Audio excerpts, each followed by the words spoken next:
AzTV, the morning scramble. Thank you so much for being our audience. Thank you for being with us, and applause to you, Lisa, for that holiday project. Very heartwarming. I'm so glad I caught that segment right before we came on. Thanks for doing that. Very worthwhile and heartwarming.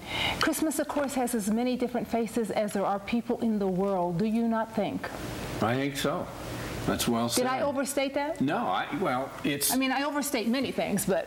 I know, I was going to talk to you about that, but no, I think that it's true. I think that it's, wow, for some countries, Christmas isn't even observed, right? Mm-hmm. I mean, we have an expert in wisdom here today, so we'll maybe talk about that. Dr. David Hancock, of course, is my co-host. It is Friday, and that means it's Dr. David Hancock. And my first chance to say Happy New Year.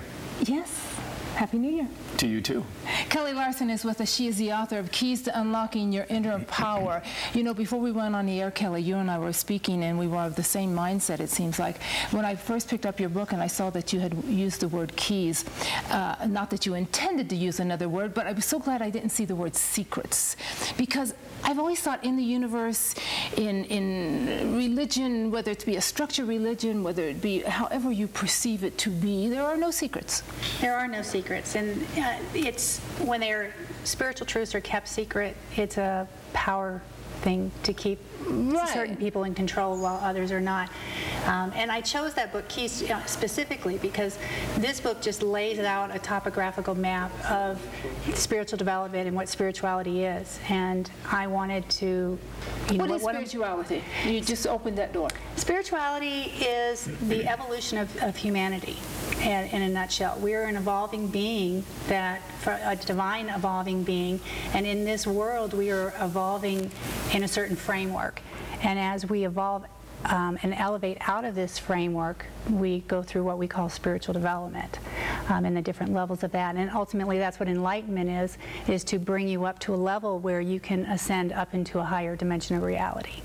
Does your background being an RN and a licensed massage therapist, excuse me, did that give you a heads up on human function physiologically and then transmit that into the spiritual part? I was really, it seemed like at the time I was doing a haphazard study, but truly it was each piece locked into the other, because when I was nursing, and I'm still nursing, there's the physiology of the body, which very much ties into the spiritual evolution of the body, because you go through alchemical changes, physical changes as you enlighten and evolve.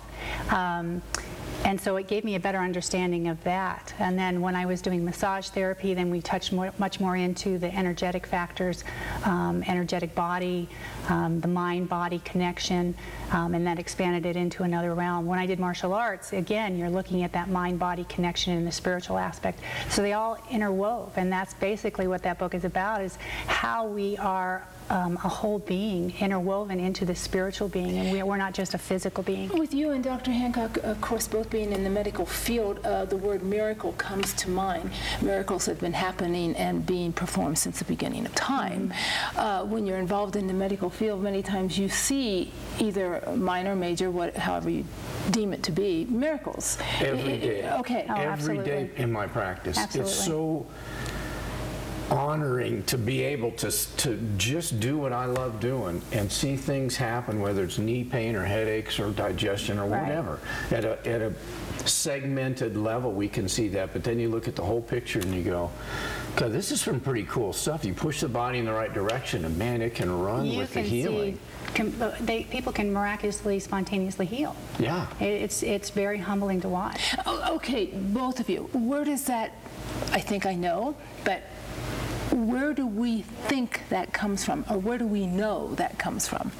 Where does that spontaneous healing come from? It comes from that God spark within you, that divine aspect of you. You have that. Every human has that ability within them. Just some people are able to tap into it and some people aren't, whether they've been taught or not taught.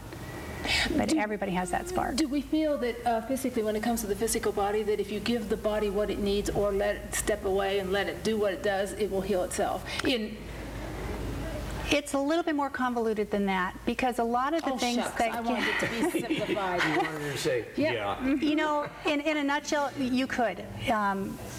But what happens is we get in our own way with our negative thought patterns, our negative behaviors, the things we introduce into our body. We cause a lot of our own ailments, and so it's creating you have to create a whole paradigm shift. And spiritual evolution is about that: eating better, sleeping better, more positive thinking, more positive actions, exercising. It's all part of the spiritual evolution path. I agree with that, and I think that if you pick like 10 things that somebody should do, you know, eat right, sleep right, all that kind of stuff, and you string those together, then you can see, just from a physiological standpoint, you can see miracles. And then if you have that person thinking positively, or someone praying for that person, there's studies out of Duke University where they're praying for this person, and this person didn't know it, and they're in cardiac rehab, and this person wasn't prayed for, this person gets better 40% faster. I mean, that's detectable. Well, I shouldn't say detect, it's measurable stuff. And I've always been, because I've got the medical background, and I've always been kind of cynical about things. And over the years, I've repeatedly had to have things proven to me. And back when I was first starting Reiki, one of my clients had chronic anemia, and she just happened to do blood work prior to doing a Reiki treatment. And then she, after a series of treatments, went back and had her blood work done. And it was the first time in her life she'd ever had normal blood counts. I'd seen the same thing with valley fever. People had come in and been documented positive for valley fever titers, have a series of treatments, and then go back and get retested and have everything normal.